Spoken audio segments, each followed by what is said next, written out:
items are being stolen every day. And so this notion of loss prevention, it's not thrown out the door, but you can't stop anyone anymore. So the most important part is you've already lost the item. Now you may lose the sale. So this notion of loss detection, this is what Dr. Bill Hargrave talked about. Loss detection is the most important so you can replenish it immediately.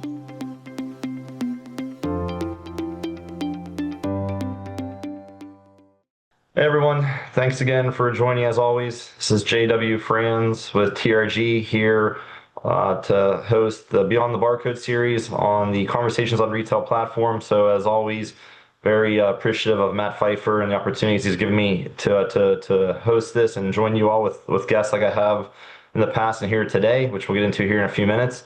But wanted to kind of circle back to where the focus of our conversation has been over the last few months. And while the series is titled Beyond the Barcode, I think we found ourselves having a niche topic, which is around RAIN RFID across the retail supply chain.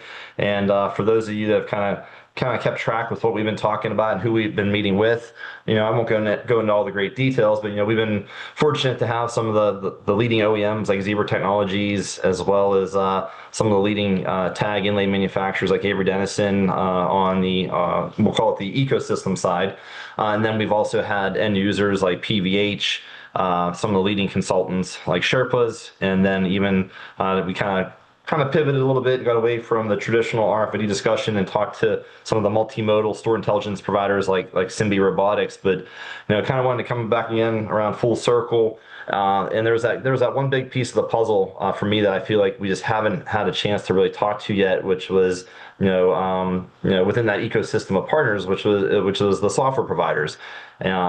I'm going to go out on a limb here. Some might disagree. Maybe my guest will support me because of where he comes from. But I believe that the software is probably the most integral part of the overall RAIN RFID solution, as it's really taking that those RFID read events and translating it into actionable intelligence.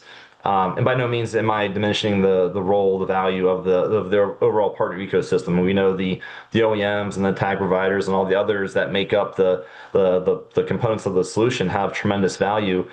But I think when it's all said and done, most would probably agree that the true value of RAIN RFID is in the data that it brings to light. And to be honest, that's not really possible without software. So with that said, I really was fortunate to be able to bring another industry colleague and subject matter expert, industry thought leader, and one I call a friend to join us. I've gotten to know Ted McCaffrey from GreyOrange, over the last few years, and without a doubt, I know that the things we're going to talk about today are going to be, very invaluable. So that said, Ted, just want to kind of kick it off and say, thank you very much for joining me here, and very excited to have you here with us today.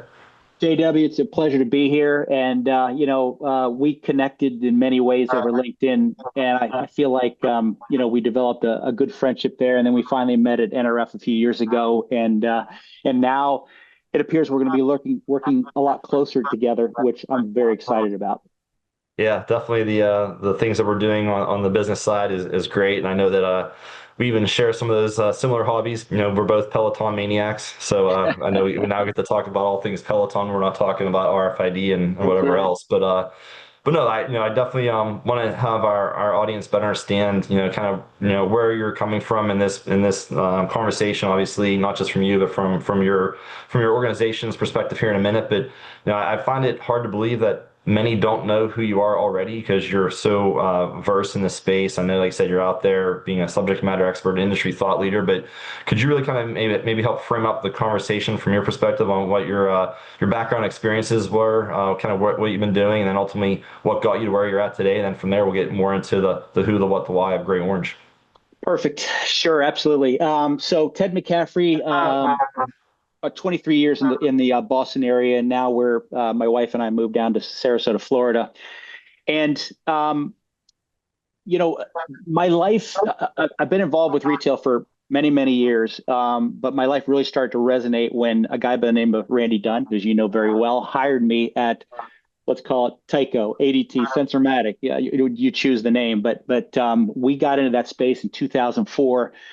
Primarily hardware, and then we saw how hardware and software worked. But then eventually we bought a software company.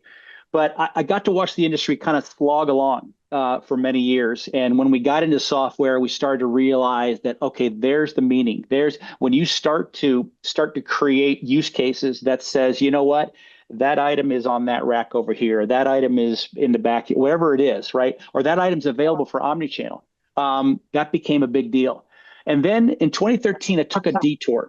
And this is probably the most invaluable experience that I've had. And that is while with eBay, Bill Toney, as you know very well from Avery Dennison, hired me at eBay Enterprise and specifically VendorNet. And what we did is we provided omni-channel solutions for about 45 different retailers. And so we sold DSW, sold Payless, sold Shoe Carnival, sold Abercrombie and Fitch. What I saw in the data in ship from store and what that did for retailers. By the way, you hearing me okay? I'm hearing some feedback. Yeah, I'm actually just trying to adjust my audio a little bit. And go ahead, we'll keep it going. Okay. See what it works. So what happened is that we hosted this data, and I saw what ship from store did, especially for apparel and footwear retailers. And so all those retailers, we represented when I was with this company, and this company used to be the old GSI Commerce. And so what we did is we ran Dick's Sporting Goods website, we ran the fulfillment center, and we ran their omni-channel. So what we got to see is this craziness that happens at this time of the year, peak holiday, in how all these orders come in during the fourth quarter. And the fulfillment centers get so jammed up, we would have to hire. We had these big 1 million square foot fulfillment centers in the Northern Kentucky area. And we had to hire 12,000 extra people just to fulfill those additional orders. And it turned out that one of the years, Dick's and a few others, they were 4 to 6 weeks behind in their holiday orders. And that's just, you can't do that anymore, right? So we flipped the order broker rules and went to the stores first. They had 550 stores on our platform.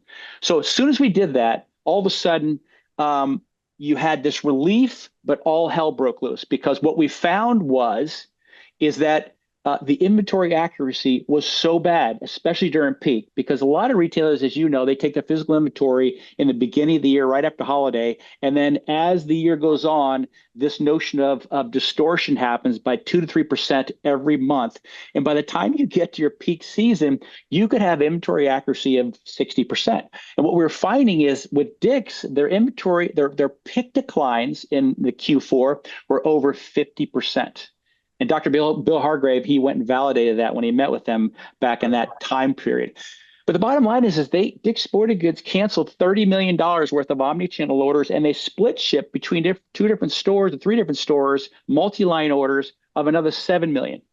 And so this is the madness that's going around. You're sending all these omni-channel orders to these stores, and what they think they have, they don't have. It's a red instead of a blue. It's a medium instead of a small. So anyways, so that's why I came back to Sensormatic for a second time.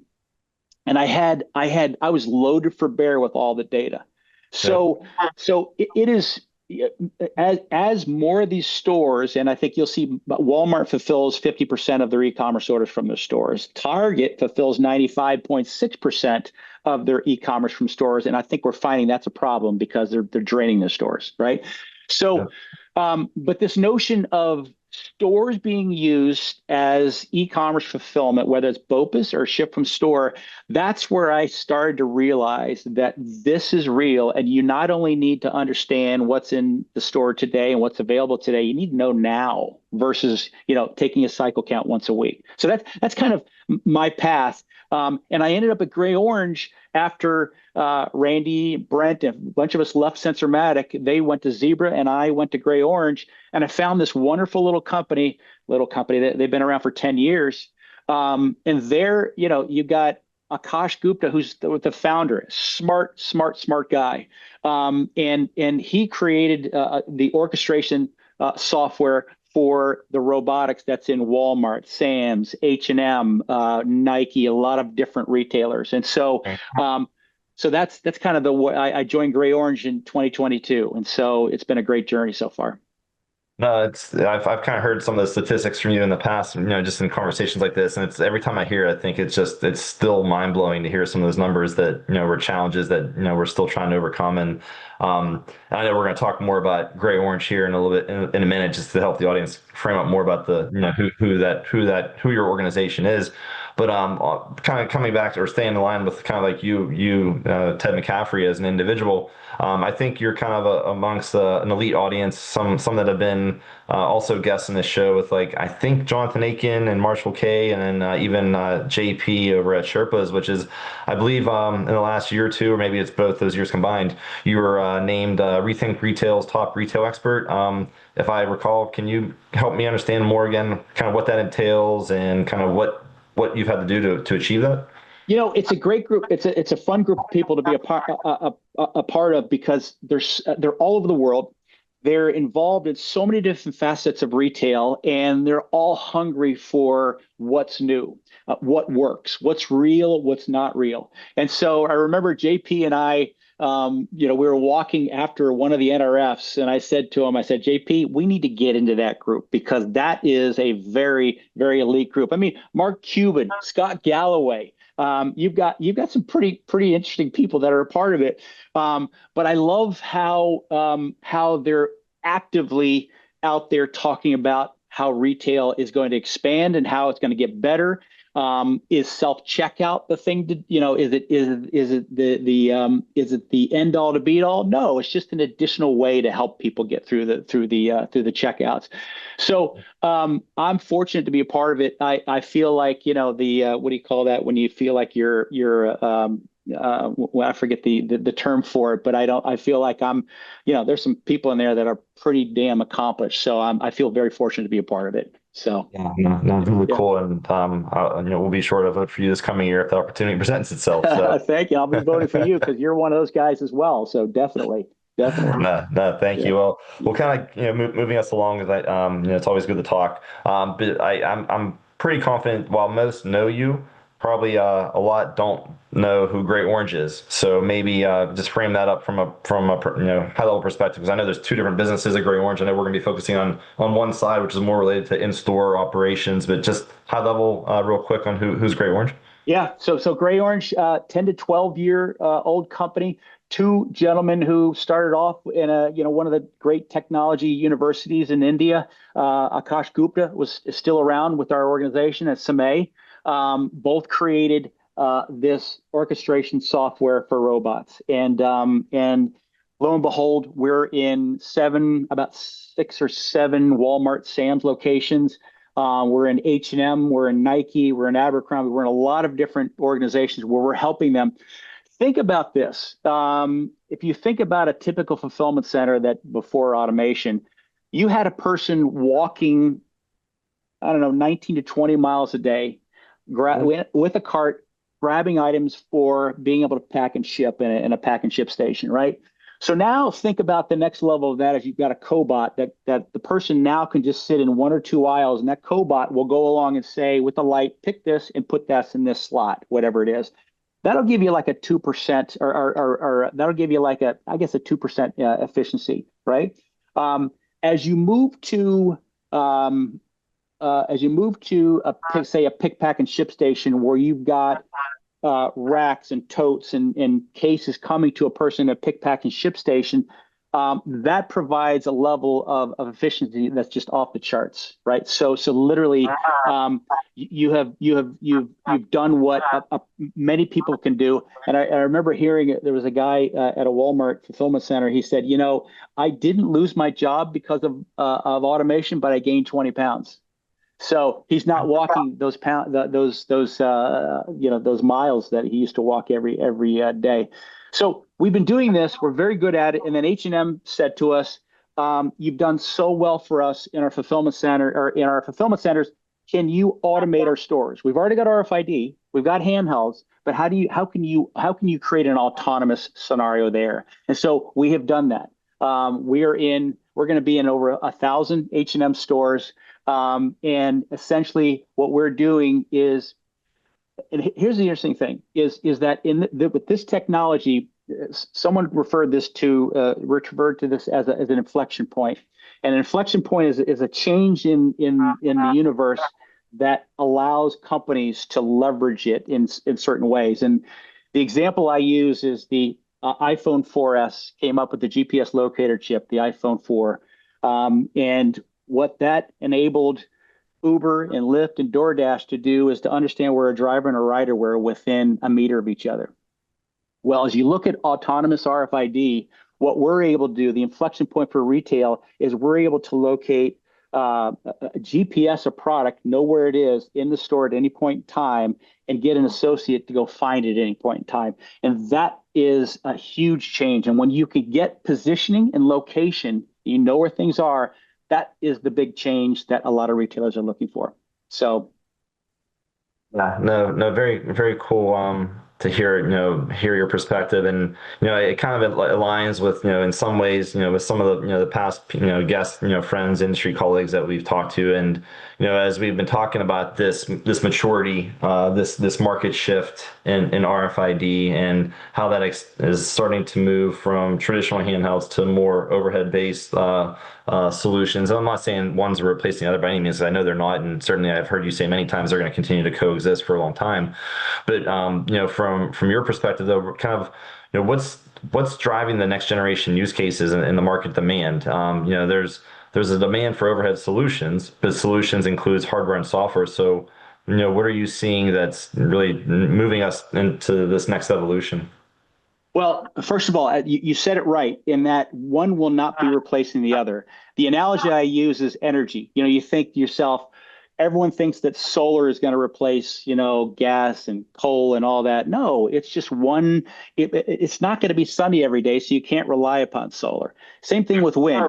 It's not going to be windy every day, so you can't use all wind. So this notion of using all of it at the same time is the way to go. And I think what we found is that the retailers that we're working with, H&M, Group Dynamite, Fabletics, a lot of these organizations, they want to keep one or two handhelds on site for the exceptions. Let me give you an example. So you've got one item that's left. It's in the back room. It's in the back corner. And in that back corner are 3 boxes. So overhead will not tell you which of those boxes it'll be in.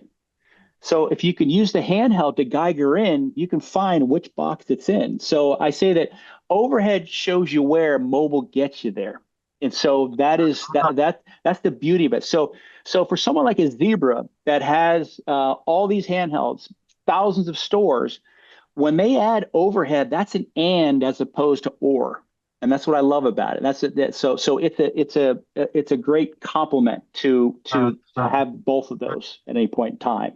Yeah, no, I try to borrow phrases and quotes from people like yourself. So I definitely have to remember to use that most recent one just because I've heard you say it a few times and it really sticks. So, Yeah.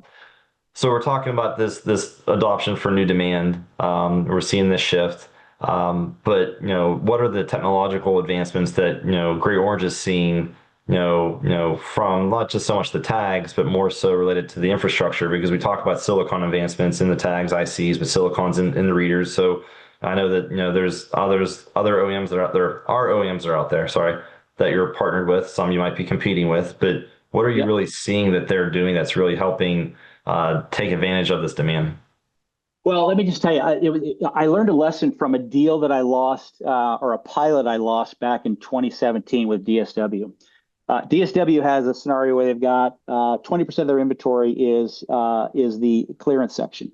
And that clearance section is made up of e-commerce returns, which 80% of their e-commerce returns come back to the stores, and then broken size runs, where a whole new size run comes in and they see a broken size run of 3 or 4 left. They pull those out and they put a sticker on them and put it on the back. We had a perfect handheld solution for that, and that was going to be the pilot that was going to take DSW to do all RFID. And then Intel came in and said, we've got an overhead solution that we're going to show you that is going to change your world. Challenge was that it was the right solution, but the technology wasn't ready. And so all of a sudden they set it up somewhere north of Phoenix, and it was an absolute disaster because it didn't understand location like they can today. So today's RAIN readers, whether it's with Keon, it's Pervase, it's Zebra, they now can get you within about 1 to 3 meters. so they can get you there. Basically, you hold your hands out, it'll get you in that little area. So the inflection point, the big thing is the thing that we do is look behind me on my background. We can show you a section to say, you know what, it's 2 o'clock on a Saturday, you got 200 people in your stores, and the denim section is just being shopped to hell. So you need to A, get people to replenish that section, and B, get associates in that area. So here's the interesting thing. I draw the analogy with, if you think about football it used to be, and if you played football or not, but it used to be on Monday morning, you'd watch the films and figure out what you did wrong to where you lost the game, you didn't score enough points. As you know, when Patrick Mahomes comes back to the sideline, the first thing he looks for is that Surface tablet, because he wants to know in real time what defenses were being run up against him, what kind of blitz packages were running up against him, how is their whole defense schematic set up, and then the next set of down, he's going to know what plays to run for the next one. This is what we do for retailers. We give a picture in real time on that Saturday when 200 people are in that store to say, you know what? That section's being shopped. You need to get products out to the floor in real time. So it's a huge deal for them to be able to know that at any point in time. Yeah, and I know I've said this to you before, but every time you start talking sports, I'm like, man, I really got to get into this world of football. You know what? I find that football is a metaphor for a lot of things. If you think about what Zebra's doing, Zebra is putting all these sensors on the pads for the players, and they're uncovering. A lot of it was safety. It was understanding, how hard they're being hit, so they can understand, injury protocol and what have you. But what they're finding is they're saying, you know what, these receivers are running routes. Are they running? They can look at the data and say that wideout is not running good routes. He's cutting his route short, and therefore that quarterback's not connecting with them, right? And so let me throw that analogy to one of the footwear companies that we're doing a pilot with. With our overhead RFID, we're showing, and if you think about footwear, all your display shoes are out on the floor, and all your inventory is in the back. What we're showing is the number of requests for shoes that are happening, right? And so that's important. That's really important data. So they're seeing how much is coming up on the floor. But the main thing is, about shoes is that footwear, you don't bring just what the shoes that they want, but you show them 3 or 4 other pairs of shoes. So cross-sell, upsell, right? Show them the greatest sellers or whatever it is. And so we're showing not only what's being requested, but we're showing what's coming back across to the store floor. And then when you tie that to the point of sale, that's conversion data. That is pure conversion data. And think about our conversion. So when I was with Sensormatic, we owned ShopperTrack. Their conversion data is you count the tops of heads, and then you divide that by the number of sales, and that's your conversion data. This solution, this real-time autonomous RFID solution, turns that literally on its head. So anyways, that's kind of a roundabout way of saying this real-time data is really doing a lot for retailers. Yeah, absolutely. And I know I want to, pick your brain on 1 or 2 more things related to G Store and GreyOrange, but I wanted to just come back one last, one last thing related to the infrastructure, because, the infrastructure obviously is a dependency of the software and vice versa. But my question is becoming, we're now seeing this tipping, this maturity, this shift, call it whatever you want. But, and I think maybe you already touched on some of this with one of your past examples, but what do you think have historically been some of the typical barriers of entry to prevent retailers from wanting to go into this? Or, what have just been, what has kind of slowed down the adoption at this point, if at all? I think there's lots of pressures on retailers today. I heard from one retailer that between de minimis tax, the de minimis, what do they call it, de minimis tax challenges that Timo and Shimu, what's the name? Temu and the other one, Shein, had. They had an advantage because they were not paying their taxes. So between that and the tariffs, this one retailer is paying an additional $250 million that they have to incur. So that's pressure on investment in anything, right? But I think the other thing is that what you and I have found this over the years is that any retailer that is going to move forward with the technology, there's usually one or two people that are forward-thinking people that are blue flame thinkers that say, you know what? Like for instance, there's a guy that came from one of our customers. He came from Zara. He saw how well Zara worked. I mean, they're the king of all of apparel retail. But he saw, you know, handhelds, what that did and the limitations that provided, right? And then when he came to his company, he convinced the CEO to move forward with it. So you need, in any of these instances, you need a change agent who can see the vision and carry that through to the C-suite to say, we need to try it. And then once we see the results, like they're seeing today, I mean, I will tell you, some of our customers, they don't want to share it to the world because they want to keep this competitive advantage. But just with replenishment alone, for instance, with Fabletics, we're showing a 95% floor compliance rate on the floor. That product is there for the customer at any point in time, 95% of the time, right? So they're seeing, in a lot of cases, they're seeing about a 5% sales lift because they've got on-shelf availability. And that's just, as you know, with retail, you gotta have the items on the floor.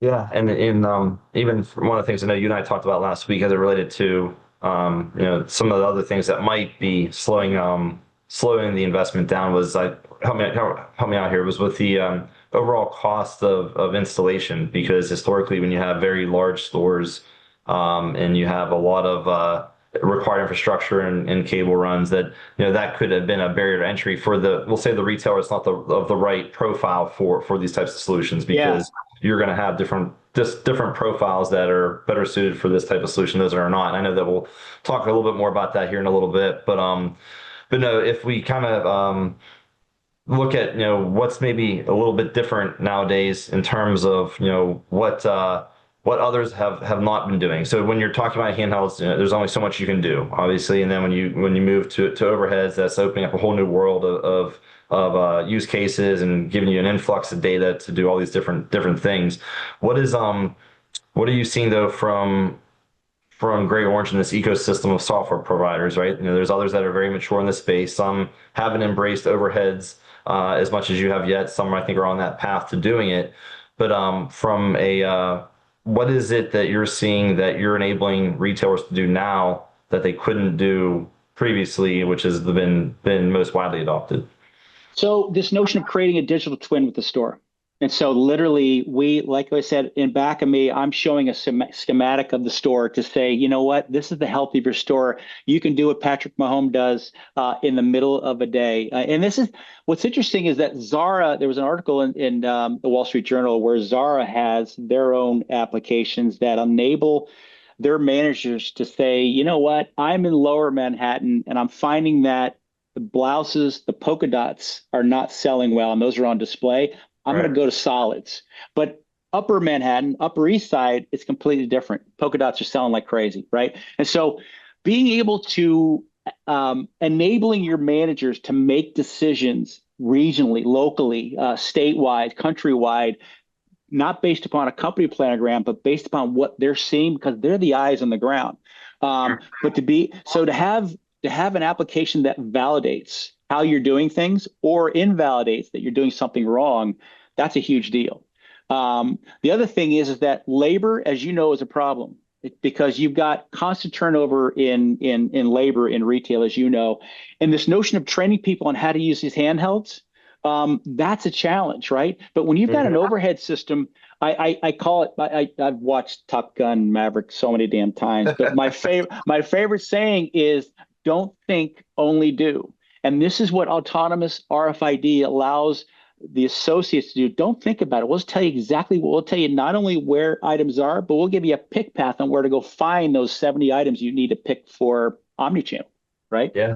So it's a huge deal. And I think, but there are some software companies that are exceptional at mobile, but they have not embraced overhead. They don't feel like it's there yet. And we're seeing such an appetite for it because they want to help associates be less in detectives to go find where items are, but more in taking care of the customer.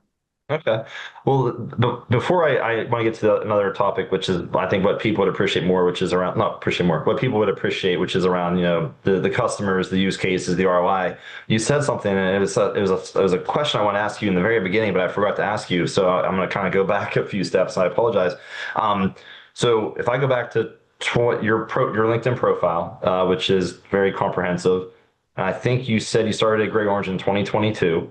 Yep. So, and if I go back, what, 3 years, overhead solutions were not fully, not that they're fully embraced now. Overhead solutions, while I'll say maybe we're in their infancy, you can maybe correct me if I'm wrong for saying that, in addition to where you're at now. So you've been here for 3 years.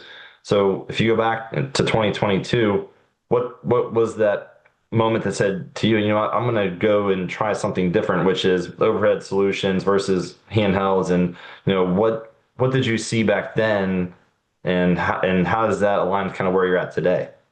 Well, I think there are a few things. First of all, and I remember JP, he and I were talking about overheads back in 2017 when I lost that deal to Intel. The cost of the infrastructure was just the hardware was about $7 a square foot. So for 15,000 square foot DSW, that's a lot of money to Right. invest, Right. right? Um, 2 years ago, the cost per square foot was around $4 a square foot. Today, it's $2 a square foot. So you remember the I misused the term. I call it the Mendoza line, but the magic price for RFID tags was five Mhm. cents. If you get to Yep. that 5 cent, that was it. You move, Yep. and everyone can move that way. And then when I saw someone like Carter's, where their average unit retail AUR was under $10 a unit, invest in RFID tags for over 500 million units. That told me that it was now time for anyone. No one had an excuse not to put tags on products, right? Sure. So I think the cost has come down considerably, and this notion of us. Some folks are RFID JP Campbell said this right. A lot of folks are RFID applications. We're a store application because we not only tell you where it is, but we direct people to take action on it and make it easy. Just make everything easy. Sure. So I think that's what's changed for me. And when I saw H&M, I saw them, they were our first customer, and all of a sudden I saw Group Dynamite and they're saying conversion data that's off the charts. And then when I saw Fabletics, Kat and Opal and Josh and that team, what they did, they're think about this, they're a technology company that happens to be in retail. So I thought that they're never going to buy our stuff. They're just going to basically replicate it and do it themselves. But they saw the value of our application, and the fact that they're saying we're averaging 95% floor compliance, that's mission accomplished. And the folks from OmniTalk just went to one of the San Diego stores, did a whole video on it, and it was just off the charts.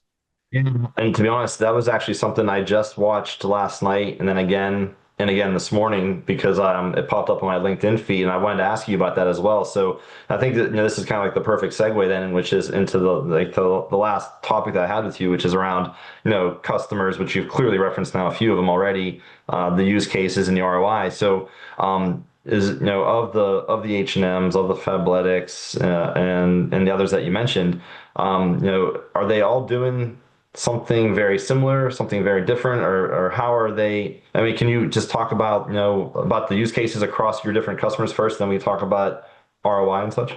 Yeah, absolutely, absolutely. So, and there's also a department store chain that I really can't mention who they are, but the one thing that they loved, one thing really loved, is this notion of a replenishment pick path or omni-channel pick path. Yep. They loved the idea. I remember going into the Dick's Sporting Goods that I told you about, where I had a local one. I had a two-story one in Natick, Massachusetts, and I asked this guy Rory. I said, "Why are your pick declines at 50%?" He goes, "That item can be in 5 different locations in the store, and I can't find it." So I hit pick Mhm. decline. So that happens all the time, right? So this notion of having not only the ability to have a pin in your store on the map behind me to know where it is, but also to have a pick path on what's the most efficient way to do it. Oh my God, that makes it so much easier. So it is having a pick path for replenishment for omni-channel. So that's a huge deal. Knowing available to promise inventory for omni-channel, that last unit is there, picked at the last unit. That's a huge deal. Back to front replenishment, understanding a what's missing from the floor and what needs to be brought up to the floor. And I Mhm. remember walking into a Nordstrom's rack, and I asked one of the store managers, I said, what are your thoughts on something like autonomous RFID? He said, this woman said, the challenge, she had a little handheld in her hand. She said, the challenge I have is that people in these aisles are taking men's product and putting it in women's sections. And as soon as you do that, it's out of stock, right? So having a program that says you got 5 items that are misplaced over here, and it'll tell you exactly what they are, bring them over to where they're supposed to be.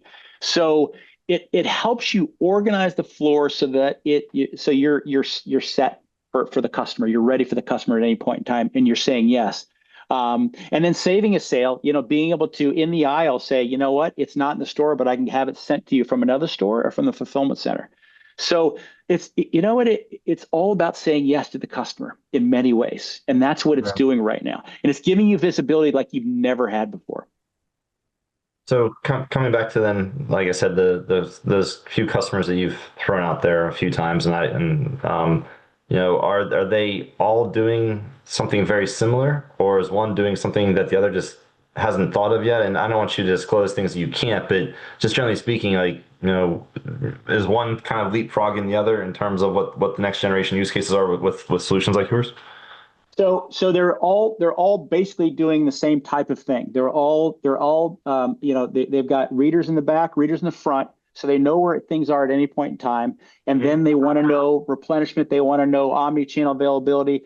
They want to know. Here's the other thing, JP or JW. The one thing that is that items are being stolen every day, and so this notion of loss prevention, it's not thrown out the door, but you can't stop anyone anymore.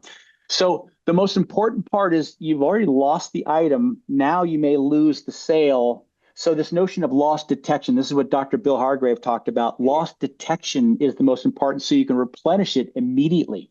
So a lot of chains are scanning their stores with the handheld once a week. We Yeah. are saying if we do so many look back periods during the day, say those items are gone, 5 of those items just walked out the door, we Hmm. can have it replenished almost within a few days so that Sure. you've got those coats that are, seasonal coats, you got to have them on the floor. So from a loss detection standpoint, we can help a retailer replenish it for the next set of customers. That's huge. Yeah, and I'm actually glad you brought up that topic, because for me that was going to be a walk-on topic to this conversation. Because I know you and I've talked kind of leading up to this, so we had an idea what we were going to talk about. But one thing specifically was not loss detection, which is another newer use case beyond your traditional inventory management. Obviously, you know that better than I. But my question is, because I didn't, as I'm still learning through what GreyOrange, what it can do, and maybe things that it's not doing, let's leave it at that, was around loss detection. So I'll give you an example. So I think like most of us, we go into different stores, we like to look what's in the ceiling and look what's around the door and look what's on the hanging on the apparel and just see what technologies are there. And I went into an American Eagle as of recently, and obviously they have a competitive Yep. overhead solution in place. I'll just leave it at that. But I noticed that the overhead solution that they're using was different than the OEM solution. Oh, I'm sorry, the overhead solution they're using was different than their loss prevention solution that they have, which I, again, thought it was interesting to see that there was two different vendors in there. So it sounds like GreyOrange is kind of doing both, or am I misunderstanding that? So we're integrating to all those. We a lot of cases they want to keep their EAS solution, their loss prevention solution. Sometimes they still want to use the beeper technology, 1980s beeper technology. Other times they want to use RFID as an EAS to know exactly what went out. So Yep. we would integrate to that, and basically that solution would kick back to us and say needs to be replenished because it's gone. It just walked out the door. Okay. The beauty of one interesting thing we're finding with Zebra is that they've got portals they've got portal reads where they know in the back dock door items come in the back. They've got the ability to know what went in, what went out of there. They've got it at the exits, and they also have it at the transition door from back to front. Right. And when you can index that to, as you probably know this, but shrink. The numbers I've seen, 30% is external, 30% is internal, right? So this Yep. notion of indexing those events with video, you've literally sealed the deal. You know exactly who took it, right? Especially if it's internal. And, Yeah. I mean, I think you've heard from Joe Cole. Joe Cole, they've got these smart exits, in a handful of their Macy's stores, and they had a 50-year Macy's employee who was stealing daily, lipstick or whatever it was, and they caught her. It's unfortunate, right? So, but these smart exits also, you probably heard the same story. They caught a guy in Queens. He not only stole a bunch of Ralph Lauren clothing, expensive clothing, but he stole the suitcase to put it in to wheel it out. So they follow this guy. He goes to a beauty shop in Queens, a fence location, and all of a sudden, the investigators go in with the little handhelds in their backpack. They go downstairs, and they find $90,000 worth of Macy's apparel down there with this price tag still on, right? And they had no idea that those are RFID tags. But the thing is that those items were from also the San Diego Macy's store that they were stolen, and a Chicago location. So because of RAIN, because of EPC, you know exactly where they were taken from, and you could see it at any point in time. So it's you can't hide anymore. Yeah, You know, no, no, I'm not smiling because I find it funny. I'm just smiling because we've heard these stories, and it's amazing to hear what people have done to try to beat the system. So, right, right. but I'm going to throw you another curveball then, because Yeah. since you kind of brought it up, and I'll go back to the phrase that I again I'll give Mike Grain credit unless someone else took it, but sensor fusion. When you talked about RFID and video, or we've talked about in the past, not you and I, but others, RFID and AI. But where does GreyOrange sit in the world of embracing other solutions? Like previous to this conversation with you, I had met with Caitlin Allen over at Simbi, and Yeah. Simbi, like others, have embraced now RFID. So for retailers that want to use overhead, but maybe still want to use robotics or some other things that have RFID capability that could maybe take place of a person with a handheld, Yep. how is GreyOrange working with those other technologies as well, if at all at this point? Sorry. So as you know, we're all over robots. So we would if a say you've got a grocery retailer, say you've got someone like Fred Meyer, and they've got fresh foods, they've got clothing, they've got meat, they've got everything, right? They got canned goods, right? Yep. So I think it's interesting. I'm going to be on a RAIN podcast with Bill Toney, and one of the things he talks about is that there's never going to be one technology, just like we talked about at the very beginning of this, that Yep. that some of the products may be BLE, some may be video analytics, right? And so we would tie into that. And so we would integrate to that to say, all right, give us this data, and now we'll tell the labor on where to go and where to fix it, how you've got canned goods you need to replenish from the back room. So when a retailer brings us that, we will certainly connect an API to any of those and work with those, because as I said, I think with canned goods, I think that it could be BLE. It could Yeah. be an entirely different technology. And so for us to say it's all going to be RFID is just kind of reckless in my mind. I totally agree, but it was that was just another one of those technologies that we're starting to see and starting to make some significant strides. And I wanted to make sure I had a chance to at least ask you about it, pick your brain. So thank you for that. So, if we come back to which has kind of been the core focus, right? Which has been in-store retail, overhead solutions, RFID. I think most of us, myself included, get to be victims of times of the shiny object syndrome. If you ask Jonathan Aiken who coined that, he will say he did. I'm going to say I did, but obviously we all use it. But it's just a joke that he and I have. So I'm sorry, what would be some of your feedback for retailers that are using RFID? Because most are, of course, but say, hey, no, we need to go use overheads. But I think knowing you that you'll be the first to guide them to yes or no, this is not right for you. So can you help those listening in, like what is the profile for a good candidate for one that would use an overhead solution, whether it be Zebra, Keon, or whoever with GreyOrange, but kind of help understand where handhelds will just continue to make sense. So handhelds, one of the things I've found is that retailers that have stores that are on the bubble and whether they're going to close or not, or they're definitely going to close or not, they don't want to invest in infrastructure, so they want to stay with a handheld solution, right? Or the sales don't warrant it, so that it's a lower volume store. They're going to keep just a handheld solution because they just don't want to invest that type of money. But I think that where I see, I'll just name a few about Ralph Lauren or Victoria's Secret, where, think about Victoria's Secret. They've got, I don't know how many characteristics within just one bra. It's just off the charts. So you'll be able to carry a breadth of products, but never a depth in those products, right? Right. So there's a lot of heavy lifting, a lot of toe collecting of shoring up that inventory at any point in time. Having overhead would alleviate all that labor, all that toll collecting, right? So Mhm. I think that anyone who's apparel, if they're not doing this, and I've found that I've heard that there's a very large retailer that has found, very large retailer that has found that by moving from overhead or handhelds to overhead, they're seeing a 15% lift in their inventory accuracy. Oh, So wow. translate that. If this company is doing 50% of their e-commerce from stores, so they're not only getting shopped to heck by the walk-in, but now they're being pulled through omni-channel. They need to know where items are at any point in time.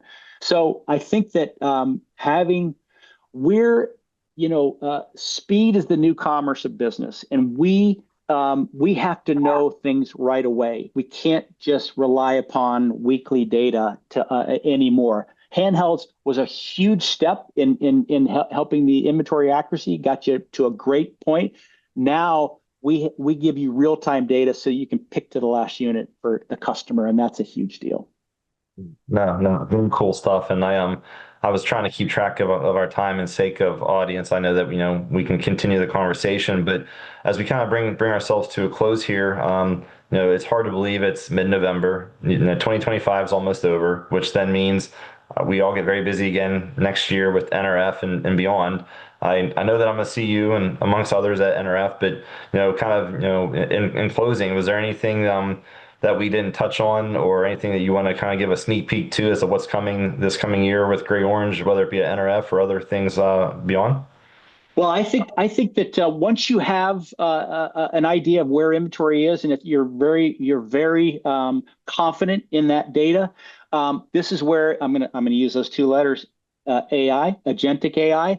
That's what happens now. You can have stores start to direct things that you think is happening based upon trends that are going on. So you tie into social media and say, you know what, Taylor Swift is coming into this city. Anything with sequence is going to be sold out. So get items into your stores, right? So Right. this notion I think Scott Galloway called this algorithmic commerce, a-commerce, right? And so when you have good data, now you can start apply AI to it, and that's where I think that we can do it.